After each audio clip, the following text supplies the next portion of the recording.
이르시되 내가 가리니 너희가 나를 찾다가 너희 죄 가운데서 죽겠고 내가 가는 곳에는 너희가 오지 못하리라.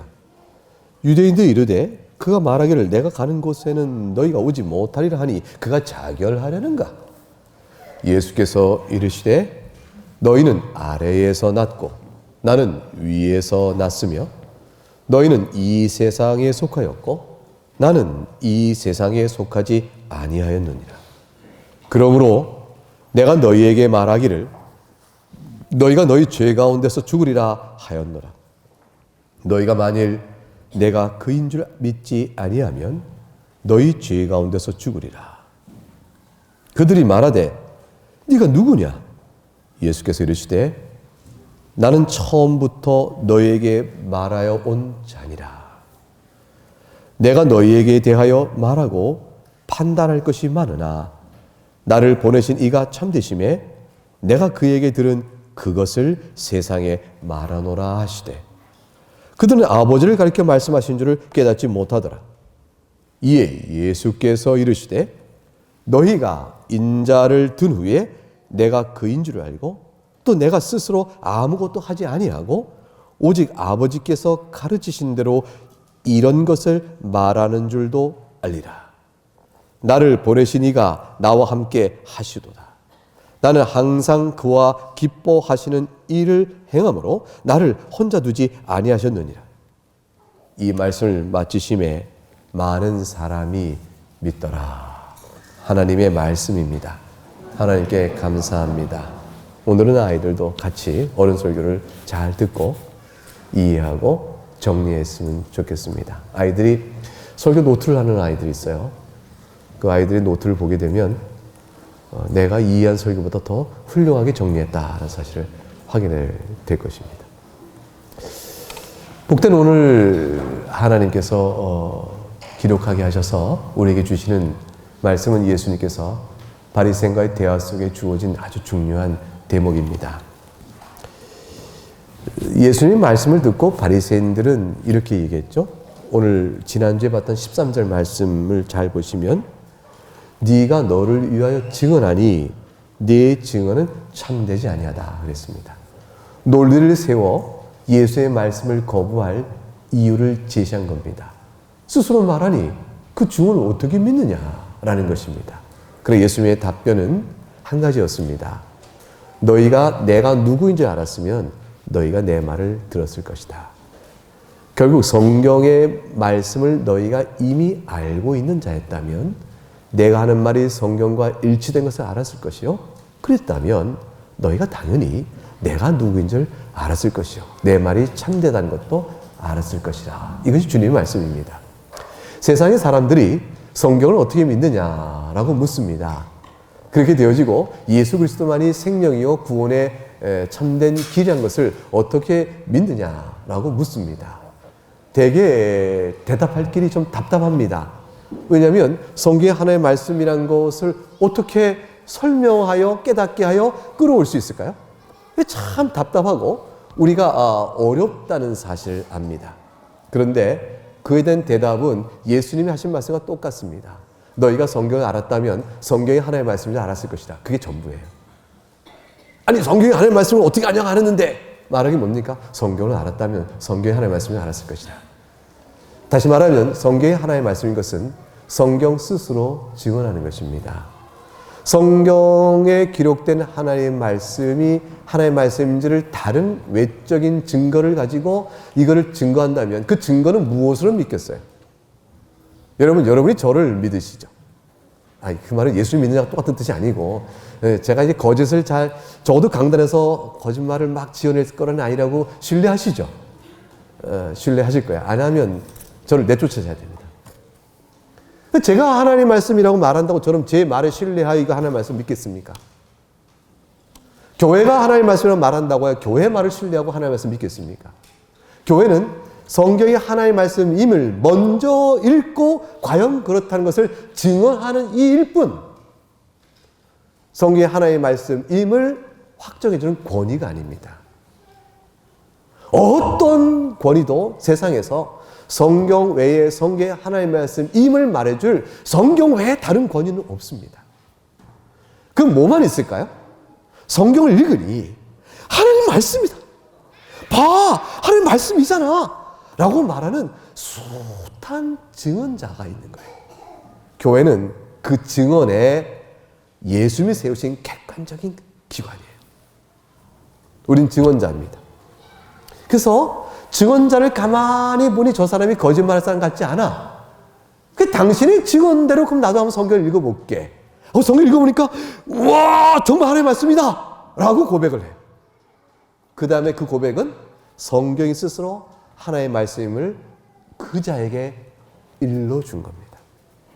예수님의 말씀이 참되냐라고 묻는 자들은 예수의 말씀이 참된가를 듣고 그 말씀을 살펴보지 않은 자들이에요. 그러니 예수님께서 그 자들에게 결국에 예수님의 증언이 참되는 사실을 거절한 자, 성경이 참되는 것을 거절한 자, 같은 사람들이에요. 같은 영적 성격입니다. 그런 자들에게 예수님이 오늘 본문 21절에서 아주 무서운 하나의 결론, 선언을 내리세요. 21절 같이 읽어봅니다. 시작. 예수님.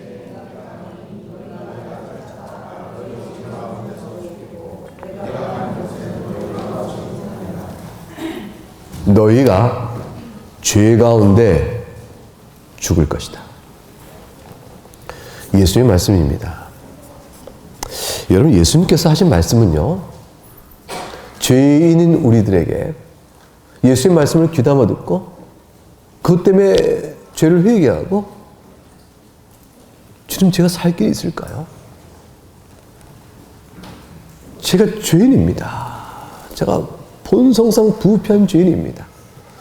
그 사실이 마음에 부딪혀서 어찌할 바를 모르고 주의 얼굴을 바라보는 사람에게는 몹시 자비로우신 분이에요. 몹시 자비로운 분이라 어떤 허물도 탓하지 않으세요. 그냥 다 용서하시는 분이에요. 그렇게 좋은 예수님이에요. 그렇게 좋은 예수님인데 그 예수님께서 회개치 하고 스스로 의롭다 하며 주의 용서의 은혜를 구하러 나오지 않는 사람에 대하여 선언하신 바가 있는데 지옥 형벌입니다. 너희가 너희 죄대로 죽어 영원한 지옥의 형벌을 받을 것이라. 성경에서 가장 많이 지옥의 사실성과 그거라는 경고의 말씀을 많이 말씀하신 분이 사도 바울이 아니고 사도 베드로가 아니고 예수님이세요.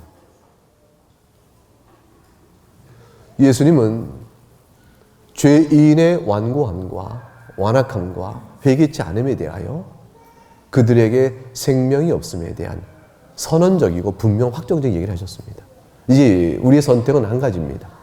예수님을 거짓말장애로 취급하여 그 말을 가벼이 여기고 무시하고 조롱할 것인가? 아니면 예수님의 말씀을 참으로 받고 성경의 말씀이 참인 줄 알고 그리하여 그 앞에 나올 것인가의 선택입니다. 근데 이 선택은 우리가 그냥 중립적인 선택에서 선택하는 것이 아닌 걸 우리가 압니다. 여러분이 예수를 믿으실 때 과연 믿을까 말까 어떻게 할까? 여러분이 중립적인 상태에서 이렇게 선택해 줬습니까? 어느 걸 먹을까? 배를 먹을까? 사과를 먹을까? 둘 다 좋은데 어느 걸 더 사랑해 줄까? 그런 것이었습니까? 그런 거 아니잖아요. 예수에게 나올 수밖에 없는 여러분 심령 안에 이유가 분명했죠. 주님밖에 없습니다라고 나오는 이 진정한 고백이 있었단 말이죠. 이 고백에 이 심령에 사무친 죄의 인식과 용서를 구하는 이 마음은 예수님에게로 와요. 그러니까 누가 구원을 받냐면 죄를 깨달아 아는 사람이 구원받는 거예요. 죄인이 아닌 자가 구원받는 게 아니라 죄를 깨달아 아는 자가 구원받아요. 그러니까 죄인인 줄 아는 사람은 다 구원받는 거예요. 죄를 깨달아 알아 주님께 나오는 사람은 누구라도 구원받는 것이에요. 예수님의 구원은 그렇게 넉넉하고 충분해요. 근데 자신의 죄됨을 깨닫고 주님 앞에 나오기를 거부하는 자의 그 완악함과 완고함과 강팍함은 살 길이 없는 거죠. 예수님의 말이 참되지 않다라고 뻗대는 사람의 심령의 그 강팍함은 살 길이 없는 겁니다. 주님께서 말씀하실 네가 죄도 살다 죽을 것이다. 이게 오늘 21절의 말씀이에요.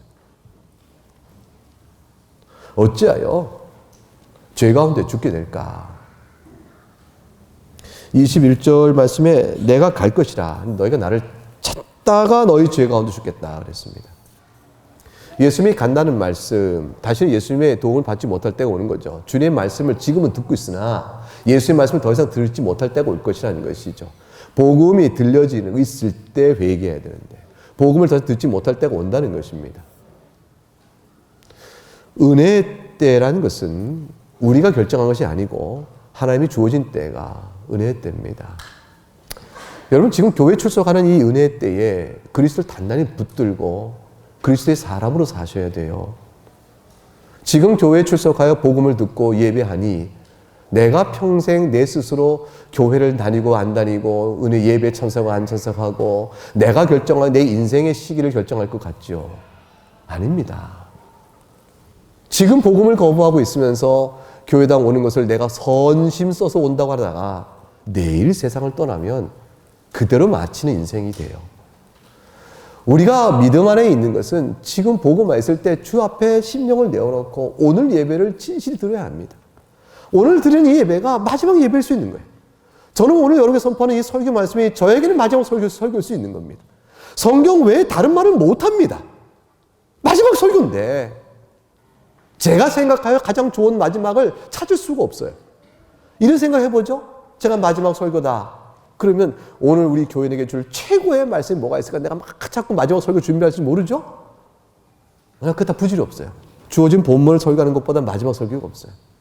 이 성경 말씀은 오고 오는 모든 새에 항상 변함없는 진리 말씀이니까 성경 어느 대목을 설교해도 그것은 최고의 마지막 설교가 될 수 있는 겁니다.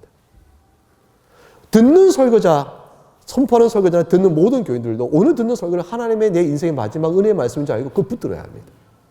주님이 우리에게 다시 만나지 못할 때가, 주의 말씀을 듣지 못할 때가 바리새인에게 있는 경고의 말씀을 한 거죠. 지금 듣지 않는 자가 장래에 내가 듣고 싶을 때 듣겠다.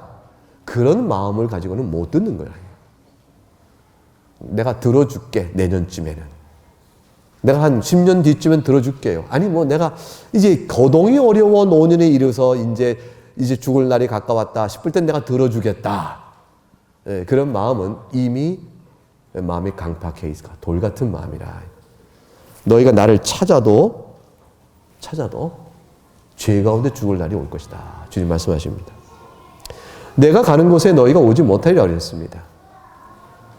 내가 가는 곳에 오지 못하리라. 이 말씀을 유대인들이 듣고 조롱합니다. 뭐라고 조롱하죠? 22절을 읽어보겠습니다. 시작. 유대인들이 이르되 그가 말하기를 내가 가는 곳에는 너희가 오지 못하려 하니 그가 자결하려는가? 비웃습니다.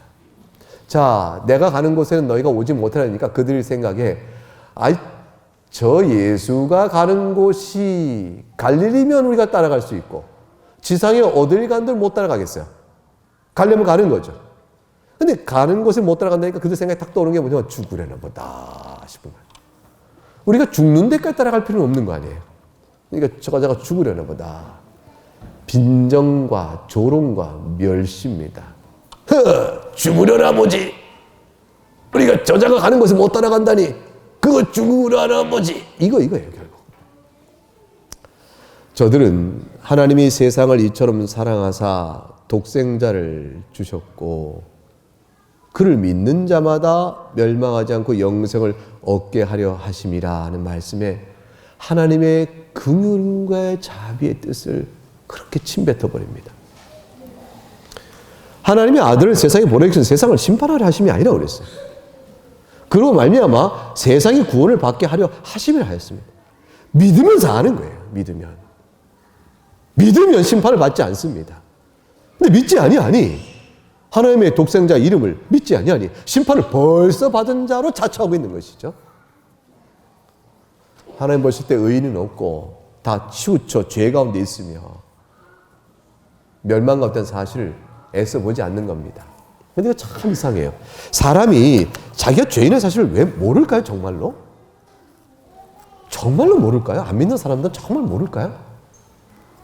이 추궁해보면 죄인이다라는 생각을 정말로 부인하고 그럴 사람은 제가 볼 때 없는 것 같습니다. 그럴 사람 없는데, 그런데 붙들고 있는 게 있어요. 그래도 남보다는 뭐. 내가 그래도 양식껏 살려고 노력했는데 뭐. 이 얘기가 하나 남는 거죠. 근데 우리가 또 추궁해 봅니다.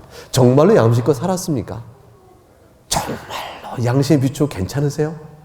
그럼 그때 뭐라고 말하겠습니까? 아니, 노력은 했지만 사람이 양심에 비추어 닭개 같은 사람이 있나 뭐. 그러시면 어쩌시려고 그러세요? 그러면 세상이 다 그렇지 뭐 다른 사람 어디서 거기서 거기지. 개 중에 비교한다면 라고 말하면 비교적 자기의를 안 놓칩니다. 자기 합리화죠. 이게 왜 그럴까요? 왜 그럴까요? 예수 믿기 거부하는 거예요. 하나님 앞에 나와 회개하고 돌아와서는 그 모든 일을 거부하는 거예요. 종교 관습, 자기가 갖고 있는 것, 잃어버릴 것에 대한 아까움이 있는 겁니다. 아유, 교회 가면 헌금 내라 할 텐데 싫다? 야, 교회 가면 뭐 이거 나오라 저라 싫다? 교회 가면 하지 못할 거 싫다? 즐기던 쾌락과 생활에 대한 개선이 필요한데, 그거 싫다? 다 싫다. 이 싫은 것들, 그것들이 자기의 죄를 보고 하나님 앞에 나오는 일에 대한 일을 달리 바꿔하게 합니다. 유대인들의 입장은 자기들 지켜온 종교 관습과 장로 유전을 포기해야 되는 거죠. 예수의 말을 따르면 자기의 관습이 잘못된 걸 인정하고 장로 유전을 바꿔야 될 것이며 성경의 가르침에 대한 새로운 예수님의 말씀대로 자기를 교정해 나가야 합니다. 그 모든 것들을 기득권과 누려왔던 지위와 누려왔던 마음의 상태, 즐거움 다 버려야 되니 못 버리는 거죠. 주님이 틀렸다고 말할 수밖에 없는 겁니다. 어떻게든 듣지 않기로 작정한 사람이죠. 예수가 오르면 자기가 죽어야 되고 자기가 살아야겠다는 예수를 죽여야 하는 이 입장에 선 겁니다. 세상은 교회를 죽여야 합니다. 예수를 죽여야 합니다. 그래야 세상이 삽니다. 저는 아주 뚜렷합니다. 그래서 세상에서 여러분 살려고 하지 마세요.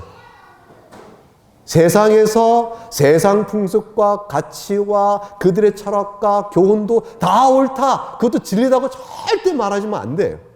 그거 말하면서 예수 믿을 수 없는 거예요. 성경의 가르침과 다르거든요. 이건 결단이에요. 예수 믿는 사람이 이 생 가운데서 환난과 핍박을 그래도 받게 되는 겁니다. 조롱합니다. 죽으려나 보구나. 이제 자결하라 하는가. 이사야 53장 3절과 4절에 이렇게 되어 있습니다. 예수님을 가리킵니다. 고난의 종입니다. 그는 멸시를 받아 사람들에게 버림받았으며 간고를 많이 겪었으며 질고를 아는 자라. 마치 사람들이 그에게서 얼굴을 하고 가리는 것처럼 멸시를 당했어요. 저 얼굴 어떻게 보나. 우리도 그를 귀히 여기지 않았다. 예수님이 이 땅에 오셔서 과연 천대를 받았습니다. 유대인들의 이 멸시, 이 천대를 받았고 손가락질을 받았습니다. 그러나 주님이 스스로 죄 중에 있는 자여 천하기 때문에 그런 것입니까? 아니잖아요. 53장 이사야 53장 4절에 그는 실로 우리의 질고를 지고 우리의 슬픔을 당한 것이라. 우리는 그런데도 생각하기를 그는 징벌을 받아 하나님께 맞으며 고난을 당한다 하였노라. 그대로 유대인들이 가졌던 생각입니다. 지금도 세상이 십자가 예수를 조롱할 때 같은 생각을 합니다. 이들이 예수님이 죽으려나 이제 자결하는가 하고 조롱했던 저들의 영적 상태에 대해서 주님이 23절에 이렇게 정확하게 규명하십니다. 자, 23절 읽어봅니다. 시작. 예수께서 이르시되 너희는 아래에서 났고 나는 위에서 났으며 너는 이 세상에서 속하였고 나는 이 세상에 속하지 아니하였느라.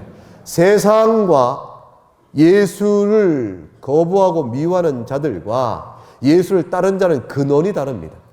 예수님께서 하늘에서 오신 분이기 때문에 예수 믿는 자는 하늘에 속한 자가 되는 것이요, 예수님을 거부하는 자는 땅에 속한 자라 하신 아래에 속한 자의 죄 가운데 있는 자입니다.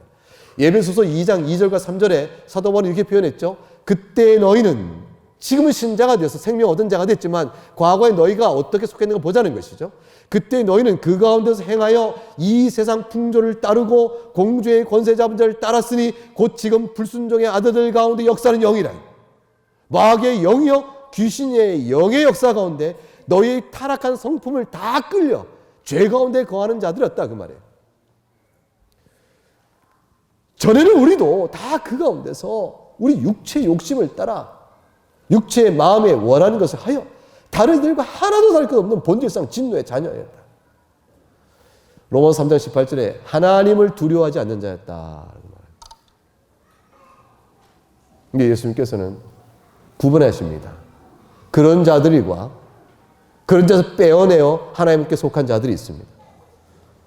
우리는 예수님을 믿고 죄 가운데 고백하기 전에, 즉 성령께서 우리를 거듭나게 하시는 은혜를 입기 전에는 그 가운데 속한 자 하나도 다를 바 없이 그 가운데 있었죠. 지금도 세상 속에 있는 하나님 선택한 백성이 있어요.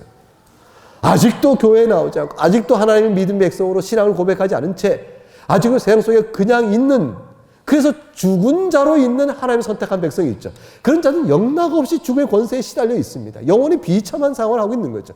마침내 하나님의 때가 되면 그들의 귀에 복음을 들려주고 그를 구원해내고 우리와 함께 교회에 속하게 되어지면 그 영혼은 새롭게 빛이 나는데, 그때 알잖아요. 우리도 알잖아요. 내가 예수 믿기 이전에 어떤 인생을 살았는가 알잖아요. 내 자랑과 즐거움이 어디 있는가 알잖아요. 그거는요, 지금 여러분 어려서부터 믿었다 하는 사람들도 알 수 있어요. 왜냐하면 지금 여러분 심령 속에 여전히 남아있는 죄의 흔적을 가만히 생각해 보세요. 여러분 마음속에 아직도 있는 죄의 흔적들, 그 죄의 흔적이 여러분 전부라고 생각해 보세요. 어떤 인생일까? 어떤 인생일까? 그 인생이에요.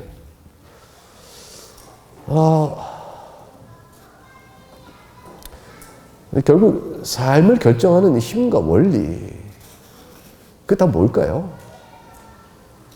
양심과 도덕과 훗날 인생 마친 후에 심판대에 섰을 때 의인이 되고자 하는 것일까? 그게 여러분 삶에 믿지 않는 세상 속한 사람들의 삶의 방향일까? 힘일까? 동력일까?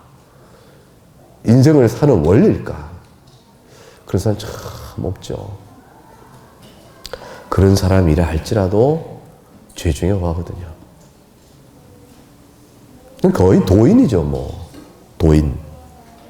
도인쯤 돼야 그렇게 내가 죽은 다음에 불교적으로 말하면 염라대왕 앞에서 귀인이 되어져서 내가 7개 지옥 형벌을 당하지 않고 내가 살아야 했다. 그게 인생의 목표다 하고 사는 사람 도인이죠, 도인.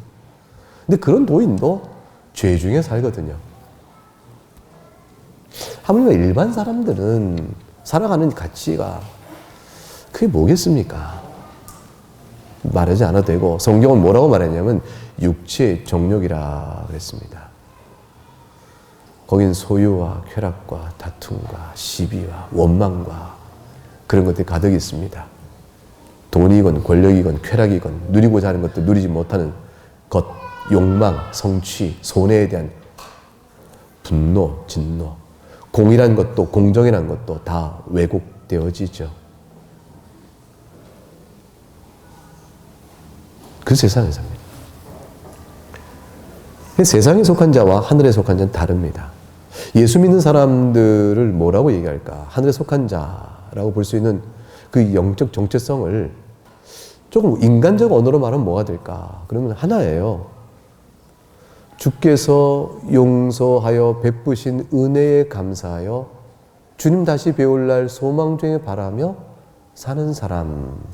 그게 그 인생을 설명하는 원리입니다. 라는 것.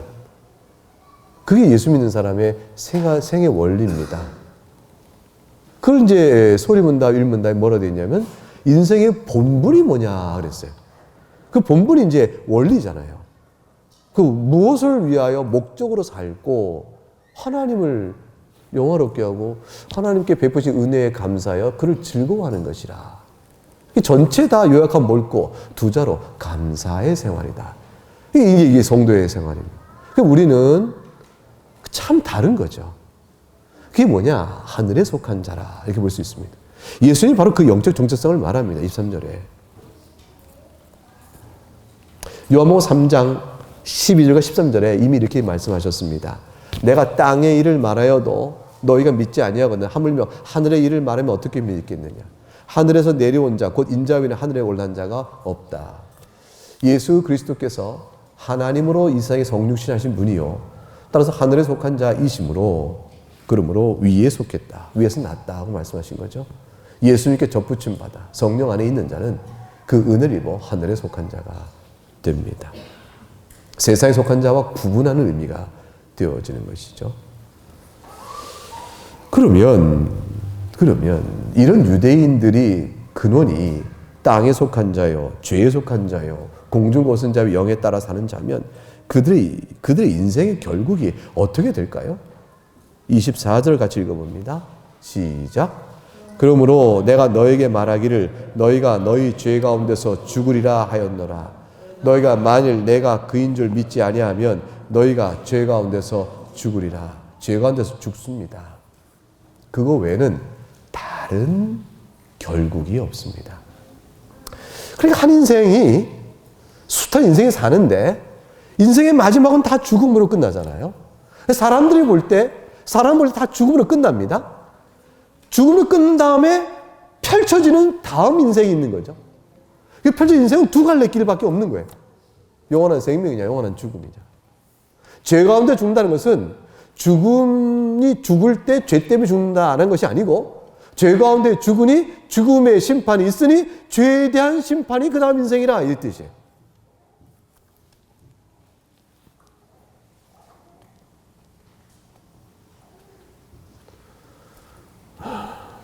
예수님께서 내가 그인 줄 알지 믿지 아니하면 그랬어요. 여기서 이제 그 24절에 너희가 만일 내가 그인 줄 믿지 아니하면 이 굉장히 중요한 말씀을 덧붙였는데 그인 줄 믿지 글자가 크기가 어떻게 되어 있죠? 성경시 잘 보세요. 여러분 글자가 어떻게 크기로 되어 있어요? 정상적으로 다른 글자 똑같아요? 좀 작아요? 어떤 사람 성경은 글자가 좀 작습니다. 여러분 성경 어떻습니까? 글자가? 똑같아요? 똑같은 분이 계시구나. 제가 있는 성경은 좀 작게 써놨어요. 구별해 써놓은 성경이 있어요. 왜 그러냐면 원래 헬라어 원문에는 내가 그인 줄 그가 없어요. 번역을 그인 줄로 한 거예요. 그게 뭐냐면 원래 성경에는 내가 인 줄로 알고 라고 영어로 하면 I am, 에고 am이 이렇게 돼 있어요. 헬로. 내가 인 줄로 알고 뭐인 줄 알고요? I am the Lord. 내가 여호와인 줄 알고 내가 주인 줄 알고 I am the Christ. 내가 그리스도인 줄 알고 I am 메시아. 내가 메시아인 줄 알고 내가 하나님 I am God. 하나님인 줄 알고 이렇게 뭐가 보호가 있어야 될 거 아니에요. 근데 이게 없이 그냥 나인 줄 알고 돼 있어요. 이거 뭘까? 그때 이제 번역에 그인 줄 알고 그렇게 써놓은 겁니다. 이 그가 가리키는 뭘까? 또는 왜 그렇게 말씀 안 하셨을까? 이건 한 가지 생각을 해주는 거죠. 주님은 마태복음에서도 내니라 이렇게 말씀하실 때 번역이 그렇게 된 게 있어요. 내니라는 말도 뭐냐면 그냥 영어로 따면 I am 그만 하신 거예요. 그 뒤에 보호가 없는 겁니다. 그냥 내니라 하신 거예요. 이 말씀의 뜻이 어떤 의미냐면 바로 출애굽기 3장 14절을 생각나는 거예요. 히브리어의 구약성경 출애굽기 3장 14절에 모세에게 나타나서 나를 보내시가 누굽니까? 이름이 뭡니까? 물으면 제가 뭐라고 말합니까? 할 때 주님께서 알려준 이름이 있어요. 나는 스스로 있는 자니라. 지금 수요일 날 출애굽기 강수하고 있어요. 여러분 안 나오셔서 못 들으셨는데 인터넷에도 있으니까 꼭 들으세요. 나는 스스로 있는 자니라. 이 스스로 있는 자가 히브리어 되어 있는 것을 그대로 헬라로 옮기면 지금 주님이 쓰신 말과 똑같습니다. 주님은 여기서 묘한 뉘앙스, 함축적 의미를 담고 계신 것이죠. 나는 스스로 있는 자라는 것은 여호와요. 여호와를 차마 입에 올리지 못해서 아도나이라고 음을 붙여 소리를 읽었는데 그것이 성경에 전부 주님, 주로 번역돼 나갑니다. 그리고 예수 그리스도에게 적용이 내려가요. 그래서 결국 여호와는 성부 하나님이나 성자 하나님이나 성령 하나님이나 하나님 되신 그분을 가리키는 특별한 이름입니다. 근데 그때 쓰여진 히브리어의 헬라어 번역으로 주님은 너희가 내가 그인 줄 믿지 아니하면 그 대목에 그렇게 쓰셨어요. 신명기 32장 39절에도 이제는 나 곧 내가 그인 줄 알라. 나 외에는 다른 신이 없다라고 말씀하시는데 그 신명기 32장 39절에 이제 나 곧 내가 그인 줄 알라. 나 외에 다른 신이 없다. 그인 줄 알라. 그인 줄 주치면 이거 히브리에도 없는 말이에요. 그 뭐냐면 그냥 여호와 그 말을 그냥 그렇게 번역한 거죠. 결국 예수님께서 뭐라고 말씀하냐면 내가 곧 하나님이신 줄 믿지 아니하면 너희가 죄 가운데 죽으리라. 이것이에요. 예수님의 말씀을 참으로 믿는다는 것은 예수님이 곧 하나님이신 줄 믿는 것과 같은 것이요. 그러므로 25절에 저들이 이렇게 묻는 질문은 저들이 얼마나 신앙 가운데 떨어진 내가 볼 수 있죠. 25절을 읽어볼까요? 시작. 그들이 말하되 네가 누구냐? 예수께서 이르시되 나는 처음부터 너에게 말하는 자니라. 바로 예수님의 정체성으로 넘어갑니다. 자, 우리가 13절에 뭐라고 돼 있죠? 저들이 네가 너를 위해 증언하니 네 말이 참되지 않다라고 말했습니다. 이제 그 질문은 결국 어디로까지 이어집니까? 네가 누구냐라고 오는 거예요. 네가 누구냐? 예수님이 하나님이시냐 아니냐?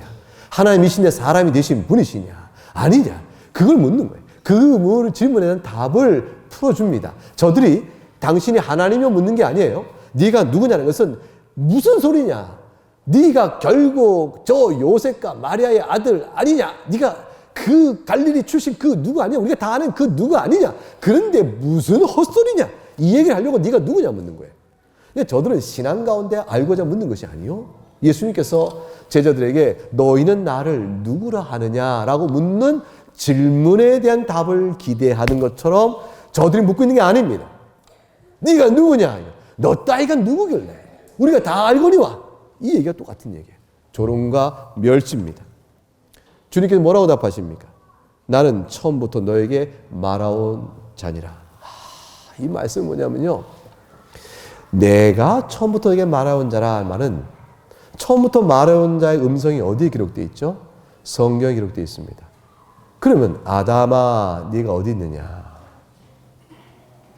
노아에게 방주를 짓게 말씀하신 분, 모세 아브라함과 언약을 아브라함아 네가 나를 경외한 줄지 알았도다. 이삭을 죽이지 말라 하시는 것처럼 아브라함과 말씀하신 바로 그분, 모세와 말씀하신 바로 그분, 너희가 아는 모든 선지자에게 다 나타나 말씀하셔서 성경에 기록된 바로 그 말씀하신 분이 바로 나다라는 거예요. 그래서 말씀하신 거죠. 내가 처음부터 너에게 말하온 자니라. 그러면 말씀하신 주체가 성경에 기록된 말씀의 주체가 예수님이시다라고 말씀하시면서 동시에 그 말씀이 가리키고 있었던 메시아 그분도 누구냐면 바로 자기라는 말씀이에요. 이중적 의미가 있는 겁니다. 처음부터 나는 너에게 말하온 자니라. 그러니까 요한복음 1장 1절에 태초에 하나님 계시니 또한 말씀이 하나님과 함께 계시다. 이 말씀 자체로 번역됐던 그 로고스는 하나님께 자신의 뜻을 우리에게 전하시는 분으로서의 말씀이신데 주님은 지금 그 말씀으로서의 자신의 정체성을 가지시고 그대로 다시 말씀하시는 거예요. 처음부터 너에게 말하온 자니라. 계시 그 자체이시며 계시 속에 들어진 너희가 그토록 말씀 속에 봤던 바로 그분 메시아가 바로 나니라. 이 이중적 의미를 갖고 계세요.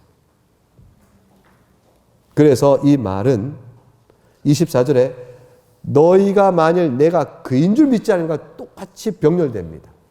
예수님이 하나님인 줄 여호와인 줄 믿지 아니하면 라는 말이요.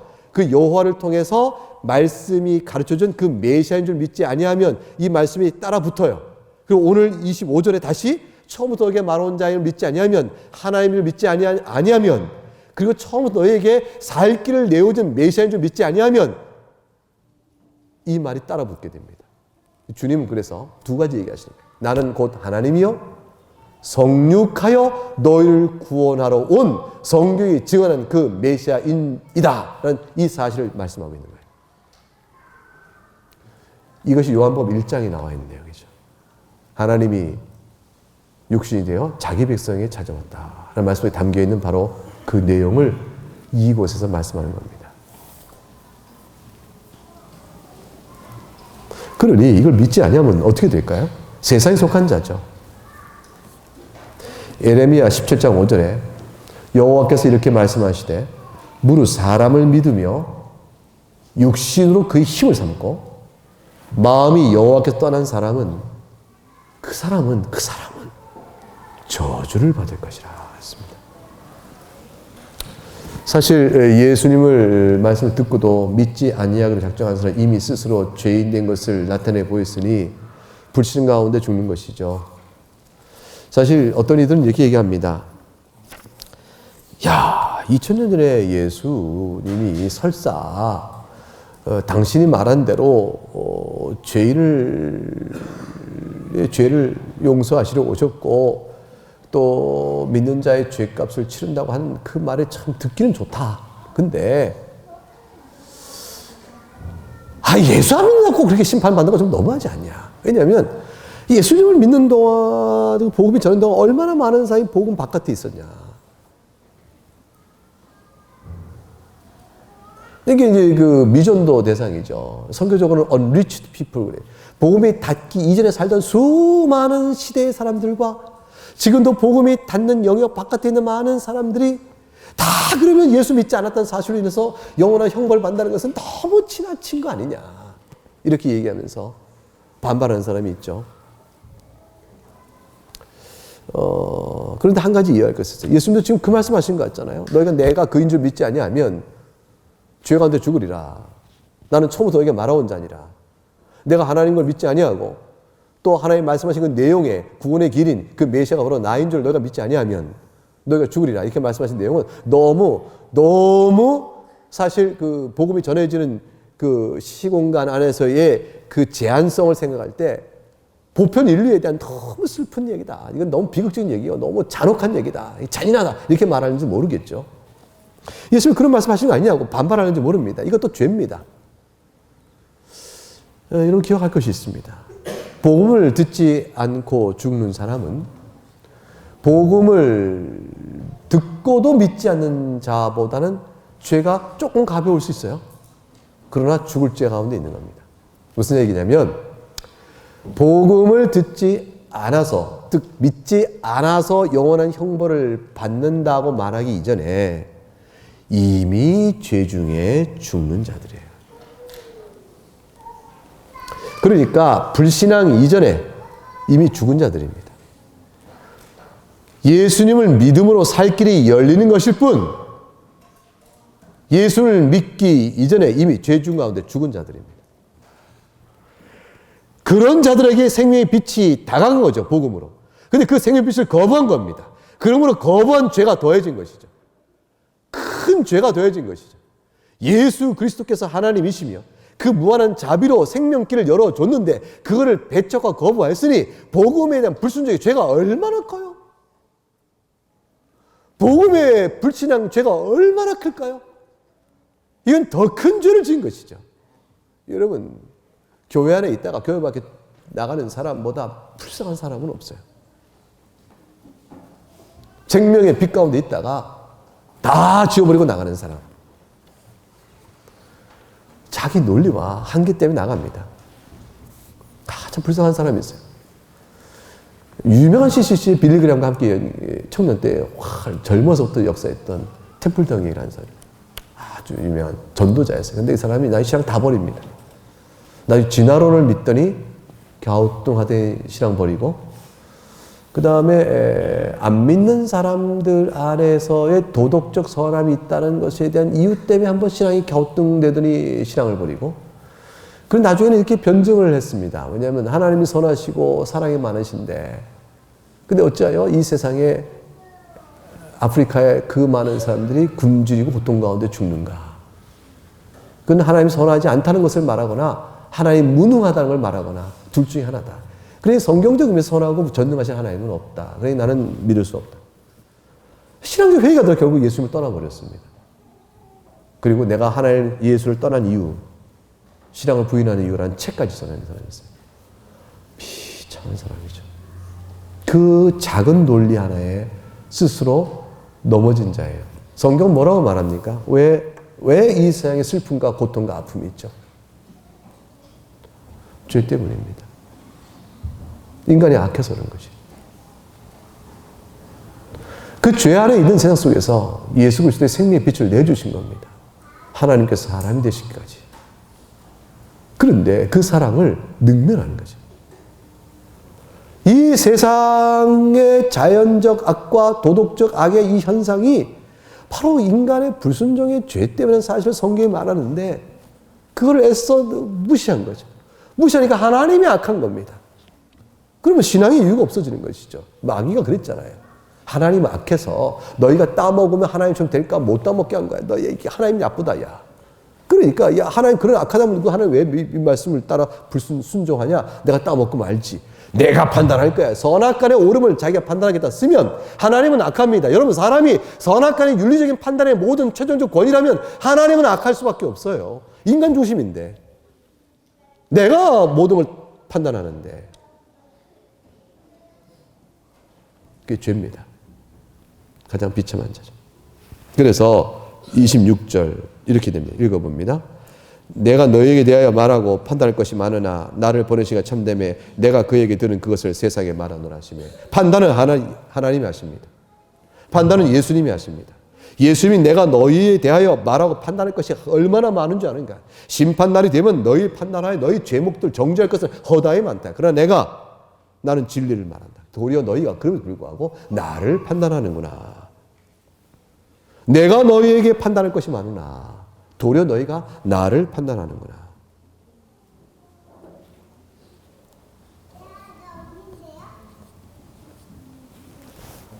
(27절) 근데 같이 읽어봅니다. 시작. 근데 그들은 아버지를 가리켜 말씀하신 것, 곧 하나님을 가리켜 하신 말씀을 저들은 깨닫지 못합니다. 못하고 그냥 죄대로 있습니다. 26절에 나를 보내시기에 참되심에 하나님은 미쁘시사 그 하신 말씀을 하나도 어기지 아니하십니다. 그리고 스스로 부인하지 아니하십니다. 따라서 하나님께서 예수를 통해서 말씀하시고 예수님이 말씀하신다고 하실 때 예수 그리스도의 말씀은 다 진리입니다. 이제 28절에 이렇게 얘기하시죠. 시작. 이 예수께서 이르시되 너희가 인자를 든 후에 내가 그인 줄 알고 또 내가 스스로 아무것도 하지 아니하고 오직 아버지께서 가르치신 대로 이런 것을 말한 줄도 알리라. 지금은 너희가 나를 부인하나 그러나 주님께서 구원 사역에 그거를 성취하시는 그날 십자가의 죽으심으로 대리속죄를 이루시고 장사한 지 사흘 만에 다시 부활하셔서 하나님 나라의 복음을 40일간 가르치시며 승천하신 이후의 역사가 되어질 때 그때가 되면 예수님의 말씀이 참인 줄을 알게 되는 때가 온다라고 말씀합니다. 과연 그때가 왔습니까? 왔죠. 그래서 예수님의 제자가 모였고 오순절 성령 강림의 때에 교회가 탄생했고 지금까지 우리가 있는 겁니다. 우리는 지금 진리인 줄 알게 되고 있는 거죠. 예수님의 말씀이 다 참인 줄 하나님께서 가르친 바인 줄 우리가 다 아는 그때가 이미 온 겁니다. 주님은 그때가 되면 너희가 알게 될 거라 그러셨습니다. 결국 인자를 든 후에라는 것은 예수의 십자가 죽음을 의미하는 거죠. 십자가의 죽음으로 대표되는 구속사역을 의미합니다. 요한복음 3장 14절 15절에도 모세가 광야에서 뱀을 든 것처럼 인자가 들려야 할 것이라. 그를 믿는 인자는 영생을 얻을 것이라. 그랬고 골로새서 2장 12절부터 15절 말씀에 너희가 세례로 그리스도와 함께 장세되고 또 죽은 자를 가운데 그를 일으키신 하나님의 역사를 믿음으로 말미암아 그 안에서 또 함께 일으키심을 받았느니라. 든 자는 일으킴을 받습니다. 결국 십자가로 그들을 이기셨다 하신 말씀이 15절까지 이어져 옵니다. 예수님께서 구속사역을 성취하신 그날에 교회가 탄생하게 되어지면서 정말로 진실로 그리스도께 하신 말씀이 진리라는 사실이 다 알게 될 때가 옵니다. 저들 가운데서도 그런 자가 있으면 믿고 구원에 이를 자가 있게 되겠지요. 29절을 같이 읽고 있습니다. 시작. 나를 보내신 이가 나와 함께 하시도다. 나는 항상 그와 기뻐하시는 일을 행함으로 나를 혼자 두지 아니하셨느니라. 즉 항상 그리스도와 함께 하신 하나님의 은혜와 능력의 손길은 그리스도께서는 사실 은혜를 받아 누리기보다는 하나님의 아들이요 정당한 권리요 또 특별성으로 받으신 것이죠. 이게 우리가 볼 때는 그리스도 통해서 은혜를 베푸시니까 하나님과 함께 하신 그리스도와 함께 하신 하나님의 일하심은 우리에게는 이제 그것이 은혜로 다가오게 됩니다. 예수 그리스도께서 하신 일은 누가 보증이 된다는 얘기일까요? 하나님이 보증해요. 따라서 주님이 하신 일은 의미가 없거나 헛되했거나 또는 안 해도 될 일 하신 것이 없습니다. 이 말은 예수님의 십자가의 대리 속죄는 진실하다는 거예요. 예수님의 부활은 곧 진실로 우리의 부활인 것입니다. 그러므로 하나님 함께 하신 그리스도의 사역은 그 자체는 진실하며 효능이 있으며 믿는 자에게 반드시 그 구원의 은택이 미쳐지는 것이다 라는 겁니다. 예수님께서 또 말씀하셨죠. 승천하시면서 내가 너희와 함께 한다 하셨어요. 신자가 주의 능력과 말씀을 하는 일은요 다 열매가 있습니다. 교회를 가운데 함께 하겠다 하셨어요. 주 오실 때까지 교회를 통해 행하시는 복음적 사역은 다 헛된 일이 없습니다. 신자가 예수 안에 살며 하는 모든 일은 헛된 게 없어요. 여러분 예수 이름 때문에 예수의 말씀 때문에 성령의 도우심을 구하여 행하는 신자의 경건한 모든 일과 사역은 하나도 헛된 게 없습니다. 부질없는 일이 없어요. 그게 다 하나님 하신 일이에요. 그래서 하나님 훗날 칭찬하신단 말이에요. 착하고 충성된 종아 그러세요. 소자에게 물 한 그릇 준 것도 기억하시겠다 그랬어요. 네가 예수의 이름으로 내 이름으로 소자에게 물 한 그릇 주었으니 아니 소자에게 물 한 그릇 준 것 아무것도 아닌 사람, 세상에서 가장 천한 사람이요 세상이 볼 때 나이 어린 사람이요 신분적으로 어린 사람이 있다 쳐보자고 낮은 사람 세상이 무시해도 되는 사람이 소자죠. 그런 사람에게라도 예수의 이름 때문에 행한 일 하나하나 기억하시겠다는 말은 헛된 일이 없다는 거죠. 예수 이름을 행하는 일은 어떤 헛된 일이 없습니다. 여러분이 예수님 사랑하여 하신 일들이 있잖아요. 여러분이 예수님 사랑하여 죄를 회개하면 헛되지 아니하고 여러분이 예수님 사랑하여 주님 앞에 더 경건에 힘쓰면 헛되지 아니하고 예수님 사랑하여 예배하면 이 예배가 헛되지 않은 거예요. 예수님 사랑 없이 앉아있으면 그 예배는 헛되죠. 영과 진리로 예배드린 예배니까. 여러분 마음속에 예수님의 사랑에 대한 고백이 있고 그 사랑에 대한 감사가 있어 하는 일이면 그 어떤 마음씀 하나하나도 헛되지 않습니다.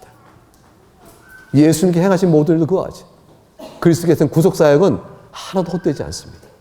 그래야 우리에게 믿음의 근거요 진실한 근거가 됩니다.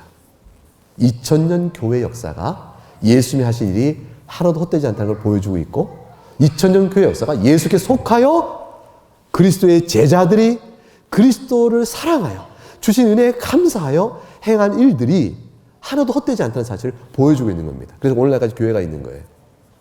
나그네 교회가 한 일이 헛되지 않다는 것은요. 이 교회가 주님 오실 때까지 계속 될지 안 될지 모르지만 우리 가운데 속한 이요 우리 가운데 복음을 듣는 어린 아이들이요 그들의 생애 속에서 헛되지 않은 열매가 드러날 것입니다. 여러분의 먼저 나그네 교회 교인이 되기 이전에 여러분이 속한 교회였던 교회의 사역이 헛되지 않기 때문에 오늘 여러분 여기 와 있는 거예요. 여러분 어려서부터 다녔던 교회가 있으면 그 교회의 사역이 헛되지 않았기 때문에 지금 여러분 여기에 있는 겁니다. 여러분과 함께하는 교회의 복음 사역을 통해 함께하는 하나님의 일하심이 헛되지 않기 때문에 오늘 우리가 있듯이 주님께서 이 땅에 오셔서 하신 구속사역은 하나님 함께 하시기 때문에 결코 헛되지 않아 교회가 탄생하고 오늘까지 미쳐진 겁니다. 우리 인생은 이 땅에서 짧게 살지만 연약한 성도로 죄 가운데 살지만 그러나 말이죠. 사실 영원을 살고 있는 겁니다. 영생을 살고 있는 것이죠. 이게 신자의 삶의 가장 큰 자랑이요, 기쁨이요, 긍지요, 행복입니다. 여러분 가운데 드려지는 영생의 자랑. 30절 마지막 있습니다. 이 말씀을 하심에 많은 사람이 믿더라 됐습니다. 믿어 구원받았을까요? 아니에요. 이들 가운데 더 이상은 주님께 대하여 가타부타 못할 압박을 느껴서 심상치 않은 지적인 도전을 겪었다라는 것입니다. 하나님의 말씀은 우리에게 심령을 압박합니다. 아무도 성경을 덮고 불에 태울 수 있지만 말씀의 교훈을 이겨낼 자는 없습니다.